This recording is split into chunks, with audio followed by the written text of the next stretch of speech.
Welcome to Beautiful, Confident, and Safe, a podcast by Lewisburg Plastic Surgery featuring Dr. Normington. Hi, I'm Jordan Thomas. In each episode of this show, Dr. Normington and I will sit down for an unscripted conversation about a variety of plastic surgery topics. Our goal, as with everything we do here at Lewisburg Plastic Surgery, is to provide you with the educational resources you need to make the best decision and allow you to feel beautiful, confident, and safe. Let's get started.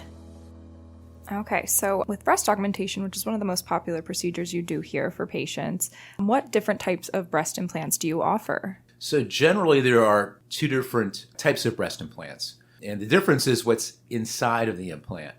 One option is an implant that's filled with a saltwater solution, and it's commonly called a saline breast implant. And the other option is an implant that's filled with a silicone gelatin. It's commonly called a silicone or a gel implant. And there's some pros and cons to each implant. Yeah, so would you say, are there certain benefits or risks to choosing a certain type of implant? Sure. So the benefit of a silicone implant is the feel of the implant. It's filled with the gelatin, and it feels more like real breast tissue. A saline implant is a bit firmer. It's filled with salt water. It feels like, to some extent, it feels like a water balloon. So it doesn't feel as natural feeling. The big issue, I think, though, is with saline implants, they tend to form wrinkles. Depending upon how your body might press on the implant, a wrinkle in the covering of the implant can form. And I think any woman who has a saline implant, they generally feel wrinkles. So it's common to feel wrinkles.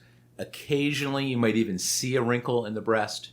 And I tell patients they need to be prepared if they're using a saline implant, to possibly be on the beach and, bend a certain way and, have a noticeable wrinkle. So that's a possibility with a saline implant. So you have to be somewhat, concerned about that.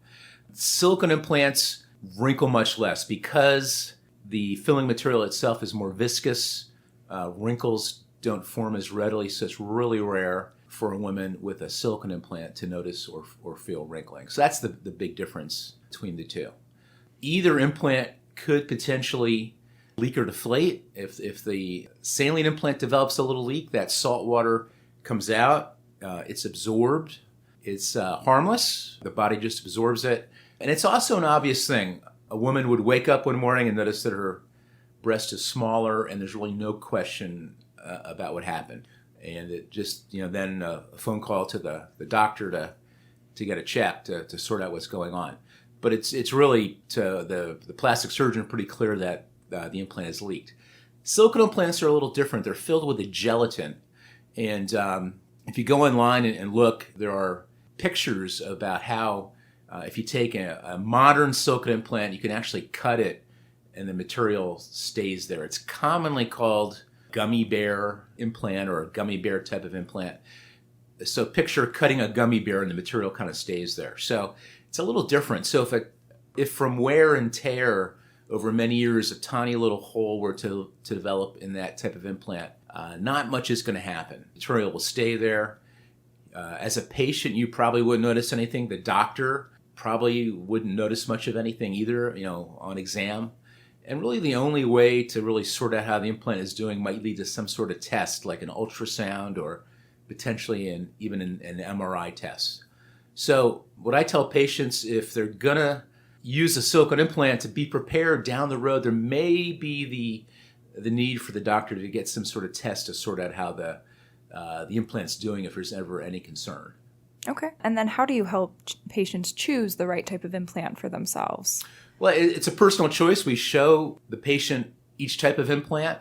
In my experience, I found that once a patient holds a saline implant and then holds a silicone implant and notices the difference in the feel, that they really decide for themselves that they really want to have that silicone implant for the more natural feel. Yeah.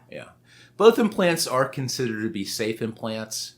So, some 25 years ago, there was a lot of concern about the safety of a silicone implant. They actually took them off the market for, close to 10 years while that was sorted out. But they've been back on the market and I think improved. They've been on the market for, I think it's close to 15 years now. So both considered to be safe implants. safety really, in my mind, isn't much of a concern anymore. So then during the breast augmentation procedure, is there a difference in the size of the incision or the placement of the implant based on which is chosen? One of the benefits of a saline implant is that it's inserted deflated. So they come with no saline in the implant itself. There's a little valve, and the implant is inserted deflated and then filled up once it's inside. Because it's inserted deflated, we're able to make a smaller incision. So the incision literally might be about 1 inch in size. The silicone implants come pre-filled, pre-made. There's no way for the doctor to insert the silicone material, which is a gelatin anyway. You couldn't really, inject it if you wanted to. So in order to get that pre-filled implant in, we have to make a bigger incision. So sometimes with a silicone implant, the incision itself, depending on the size of the implant, it might be 2 or 3 inches long. Okay. Yeah. Is there a difference in the cost of implants when it comes to saline or silicone? There's a slight difference. Silicone implants are slightly more expensive, and specifically with saline implants, the cost of our cost of the implant to the patient, it's about $800, and it's twice that for a silicone implant, about $1,600 for the actual cost of the implant to the patient. So it's a bit more expensive. Okay. All right. Thank you. Thank you, Jordan. That's a wrap on this episode of the Beautiful, Confident, and Safe podcast, brought to you by Lewisburg Plastic Surgery and Dr. Normington. Please be sure to subscribe to our show so that you never miss an episode. And for more information on Lewisburg Plastic Surgery, please visit us online at lewisburgplastic.com or find us on Facebook at Lewisburg Plastic Surgery and Dermatology or on Instagram at Lewisburg Plastic. We'll see you next time.